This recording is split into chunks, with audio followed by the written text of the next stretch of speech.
உலகத்திலேயே புதிய வகை கிருமி ஒன்றை கண்டுபிடித்திருக்கின்றார்கள். இது கிருமி என்பதற்கு அப்பால் மிக பெரியது ராட்சச நோய் என்று தான் சொல்ல வேணும். ஏனென்று சொன்னால் கிட்டத்தட்ட 1000 பேர் வரை இதில் பாதிக்கப்பட்டிருக்க நோயுற்றிருக்கின்றார்கள். 210 பேர் கிட்ட இறந்திருக்கின்றார்கள் இதுவரைக்கும்.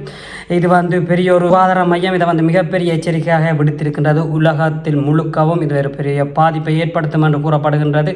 ஏனென்று சொன்னால் நாங்கள் ஏற்கனவே பார்த்திருந்த சில கொரோனா வைரஸ் என்ற நாங்கள் அறிந்த அந்த கொரோனா வைரஸ் கிட்டத்தட்ட 3-4% வரைக்கும் தான் அந்த பாதிப்பு இருக்கும். அதாவது அந்த தாக்குதிறன் சின்ன சுருகியதாக இருக்கும். இது எபலா என்று சொல்லப்படுகின்ற இந்த நோய் கிட்டத்தட்ட 38-40-41% வரைக்கும் இந்த மிகப்பெரிய இந்த நோய் தாக்கம் இருக்குமான்னு சொல்லப்படுகின்றது. என்னென்னு சொன்னால் இது சிறிய, அதாவது கொரோனான்றது சிறிய பள்ளி போன்றதும் இது இந்த நோய் எபலான்றது மிகப்பெரிய முதலை என்று சொல்ல ராட்சத முதலைன்னு தான் சொல்ல வேணும். அந்த பெரிய அளவில் இது வித்தியாசமாக நாங்கள் சொல்ல முடியும்.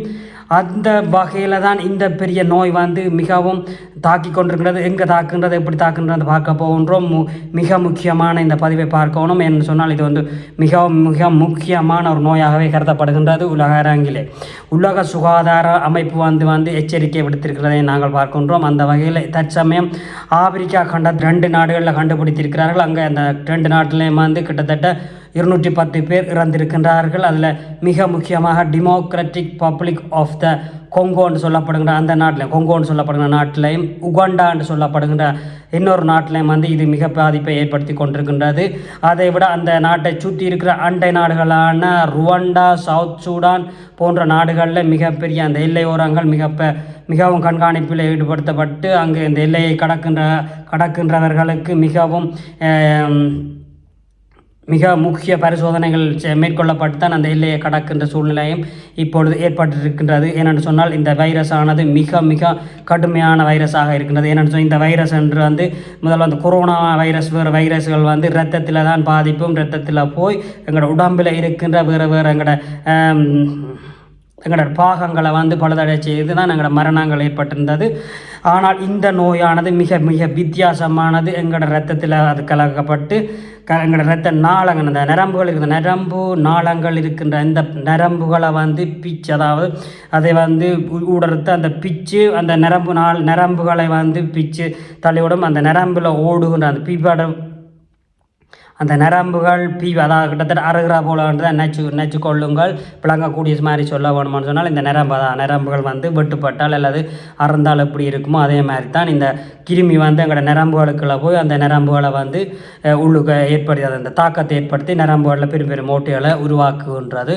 உருவாக்கி விட்டால் அந்த எங்களில் ஓடுகின்ற இரத்த ஓட்டங்கள், அதாவது இரத்தங்கள் எங்களோட உறுப்புகளுக்கு செல்லாதது ஒரு பக்கம் இருக்கும். மற்றது அந்த இரத்தங்கள் உடம்புக்குள்ளே எங்களுள்ள பரவலிக்கிடும். உடம்புக்குள்ள பரவலிக்கிட்டுன்னு சொன்னால் அந்த இரத்தங்கள் எங்கள் உறுப்புகளோட வெளியில் வரக்கூடிய சந்தர்ப்பங்கள் இருக்கின்றது. வெளியில் வரும் சந்தர்ப்பம் என்ன, வெளியில் வரும். அதை காது, வாய், மூக்கு, கண் போன்ற பகுதிகளூடாக இந்த இரத்தங்கள் வெளியே கசியக்கூடிய தன்மைகள் இருக்கின்றது. அந்த வகையில் தான் இந்த கிருமியான எபலான்னு சொல்லப்படுகின்ற இந்த கிருமி மக்கள் மத்தியில் மிகவும் ஆபத்தை ஏற்படுத்தி கொண்டிருக்கின்றது. உலக அரங்கில் உலக சுகாதார மையம் மிக எச்சரிக்கையாக உலக நாடுகளை எச்சரிக்கை விடுத்திருக்கின்றது. என்னென்னு சொன்னால் இது தற்சமயம் விமானங்கள் மூலம் பயணிப்பவர்கள், வேறு நாடுகளில் பயணித்து கொண்டு வரவர்கள் மீது மிக கவனமான பரிசோதனைகள் மேற்கொள்ளுமாறும் அறிவுறுத்தப்பட்டிருக்கின்றது. என்று சொன்னால் ஆப்பிரிக்கா பக்கம் போய் வரவர்கள் மிக முக்கியமாக நீங்கள் ஏதாவது காய்ச்சல், இருமல், சத்தி போன்ற ஏதாவது இருக்குமாக இருந்தால் உடனடியாக வைத்தியசாலை சென்று உங்களுடைய பரிசோதனையை மேற்கொள்ள வேண்டிய கட்டாயம் இருக்கின்றது. ஏனென்றால் இந்த கிருமி அவ்வாறான தாக்கத்தை ஏற்படுத்தி கொண்டு இருக்கின்றது. இந்த நோய் எப்படி ஏற்படுத்தின அறிகுறிகளாக காய்ச்சல், சத்தி, உடல் சோர்வு, இரத்த போக்கு இவ்வாறான சில அறிகுறிகளை காட்டக்கூடியது. இந்த எவ்வாறான அறிகுறிகள் உங்களில் ஏற்படுமா இருந்தால் அல்லது உங்களுடைய தோன்றுமாக இருந்தால் நீங்கள் உடனடியாக வைத்தியசாலை சென்று உங்களுடைய சிகிச்சைகளை மேற்கொள்வது மிக 80% இந்த நோயானது 80% வந்தால் 80% உயிராபத்துக்களை ஏற்படுத்தும் என்றும் அறிவுறுத்தப்பட்டிருக்கின்றது. இதுக்கான எதிர்ப்பு சக்திகளோ எதிர்ப்பு மருந்துகளோ இதுவரைக்கும் கண்டுபிடிக்க ஏற்படவில்லை என்று மாதிரி கூறப்படுகின்றது. என்று சொன்னால் இது ஒரு புதிய விதமான ஒரு எபலான்னு சொல்லப்படுகின்ற இந்த கிருமி இது புங்கியோ என்று சொல்லப்படுகின்ற அந்த வகையைச் சேர்ந்த கிருமியாகவும் இது அறிவிக்கப்பட்டிருக்கின்றது. அதை விட அமெரிக்காவிலிருந்து ஒரு வைத்தியர் இந்த நோயால் பாதிக்கப்பட்டிருப்பதையும் தெரிவிக்கப்படுகின்றது.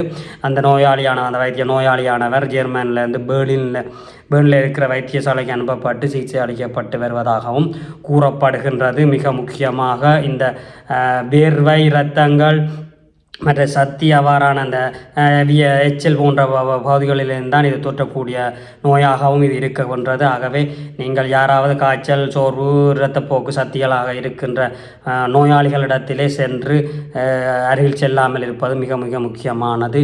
இது மிக முக்கியமான நோயாக இருக்கின்றது. மக்களே மிக கவனமாக இருங்கள். மீண்டும் இன்னொரு சந்தர்ப்பத்தில் இன்னொரு பதிவிலே சந்திப்போம். நன்றி, வணக்கம்.